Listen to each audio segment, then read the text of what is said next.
This is Susabelle from Patchwork Chicken Studio.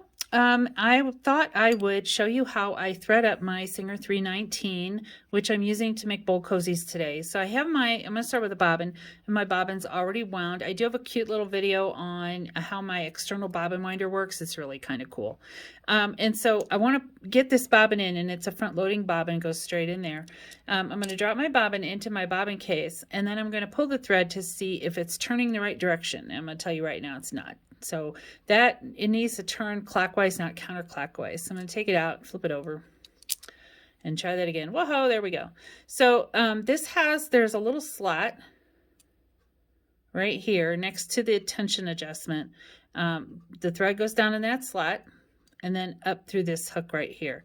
And I'm just going to double check and it's still right. So this machine, the bobbin case goes in the 3 to 9 position. So I've got the little flapper up underneath my finger, and I'm going to zoom in here a little bit, and hopefully that you can see how that goes in. So it goes straight in, and it's all ready to go. And I make sure the thread is actually inside the base before I close it, because I don't want it to get caught when I'm pulling the thread up on the top.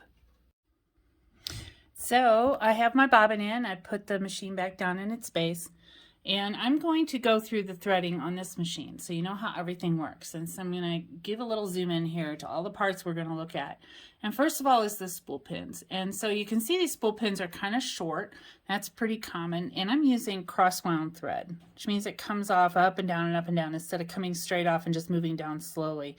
And these can bounce around, especially on a small spool pin like these. It can bounce around, they can fly off. I've had them fly off. It's kind of funny, except when you're trying to sew, and then it's a pain in the butt. So I have a quick fix for this, and a lot of people use this cross-wound thread. It's cheaper to buy. You get there's like 1,200 yards on a spool like this. This one's almost empty, actually. They come in all kinds of colors, and I love them. So and sometimes I'm using one of these big cones, also cross-wound, and I use a special feeder if I'm using that one. But my quick fix is a piece of a plastic straw. This is a reusable straw. I bought a whole package of them from Amazon, and I've got them in my car, my office, at work. I just hate getting plastic straws, the disposable ones. So I took one of those and I cut it, and I actually use the pieces all over. All of my machines have one like this that I use, plus there's some extras I use for other stuff. But if I put this on the spool pin, you can see now the spool pin is nice and tall. And so if I'm going to thread, I'm going to have, plenty of room here. If it bounces, which it will when I'm sewing fast, it's not really going to go anywhere. It's got a whole lot less play. It doesn't wiggle very much, and it's got a little room to bounce before it would actually fly completely off. So that's cool, right? And so I want to show you the other parts that I'm going to be looking at here. So we've got a little hook here where thread is going to go through. It's going to go down here through my tension assembly and through a little wire hook here, and we'll get that closer here in a few minutes, and then under this sort of upside down L up into the hook here, and over here on the side, these 2 loopers here have to go in, and then there's a hook down here, and then of course through to the needle. So I'm going to start, and I have to get my camera all adjusted here. It's really hard to do this and have you see everything clearly, but I do my best.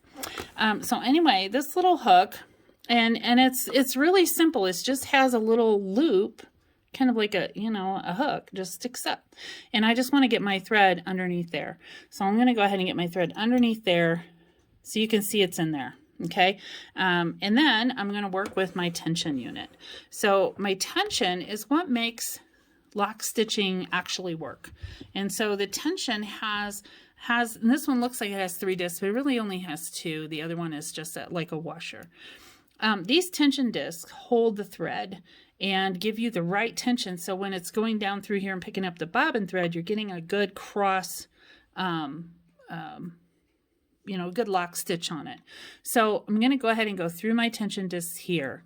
And I usually hold my thread up here, just hold it still, and come up and go through the wire, because it needs to be behind the wire. So this little wire regulates the tension of the thread.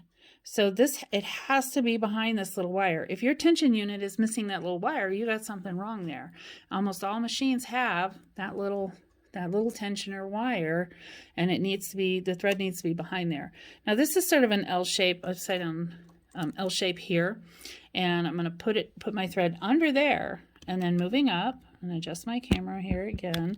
This is just a oh my goodness. Let me turn it this way. There's just a hole in there.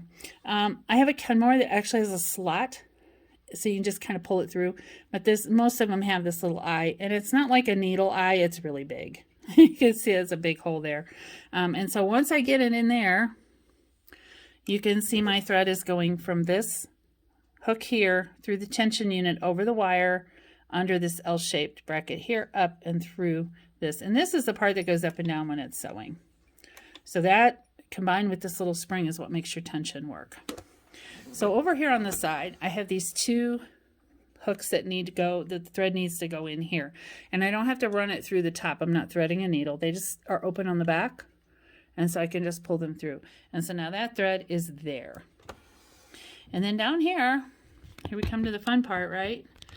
Up on this, just above the needle, is this hook right here. So this hook holds your thread. I just go behind it. This keeps you from bending your needle when you're sewing. Some machines don't have it. Older machines don't have it. And so without that loop, you can actually see the needle kind of doing this little curve thing every time it comes down because the thread is pulling on it. So having that little hook, you got to get it in there. Some of the hooks are on this side, right on just next to the needle bar on the left. This one happens to be, you go in on the right, but it actually is kind of on the left. So now I want to thread my needle, and this is a front, let's see if I can get that to focus a little bit. This is a front loading needle, so the eye of the needle faces front to back instead of from the left side. And I know it's front loading because the bobbin is also front facing, so the bobbin's facing the camera as well. So that's how you know that you have a front loading one instead of a side loading one. And this one's pretty easy for me to thread because of the front. I see it better even without my glasses, and it's easy to thread. So I've got my thread through, and you can see everything's working great. Now what I want to do is to go ahead and rotate my hand wheel forward one full turn to bring up my bobbin thread. Now I have both of my threads there, and I am ready to sew.